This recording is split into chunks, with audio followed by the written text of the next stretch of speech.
د طالبانو دفاع وزیر مولوي محمد یعقوب مجاهد پخوانی سیاستوال کولی شي بیرته افغانستان ته راشي.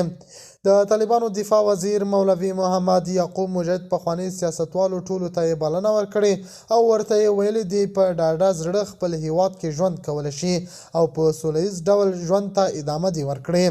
د باور ټي وي چینل درنو لیدونکو سلام، ستړي مشئ، وخت مو بخیر.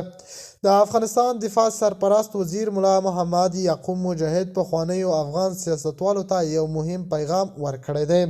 د راپورونو له مخې ملا یعقوب ویلي چې هر هغه پخوانی افغان سیاستوال چې غواړي بیرته خپل هیواد ته راشي کولی شي افغانستان ته سفر وکړي او په دې برخه کې به هیڅ ډول ستونزه نه وي.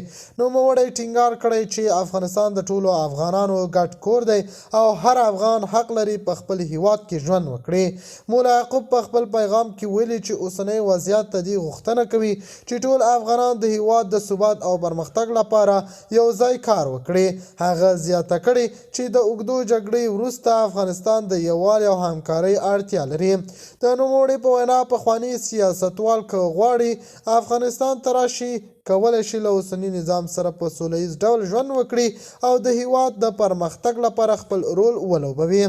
سیاسي شنونکي وایي دا ډول څرګندونې ښایي د ملي پخلاینې لپاره یو مهم ګام وي. د دوی په باور که د افغانستان پخواني مشران او سیاستوال بیرته هیواد ته راشي نو دا به د سیاسي فضا په بدلون او د خلکو ترمنځ د باور په زیاتېدو کې مرسته وکړي.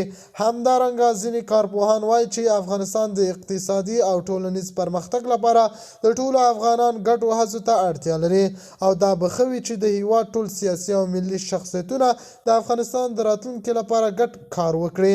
په پای کې مولا یعقوب یو ځل بیا ټینګار کړی چې افغانستان د ټولو افغانانو ګډ وطن دی او هر څوک چې غواړي خپل هیواد ته راشي کولی شي پرته له ویرې او ستونزې بیرته افغانستان ته ستون شي.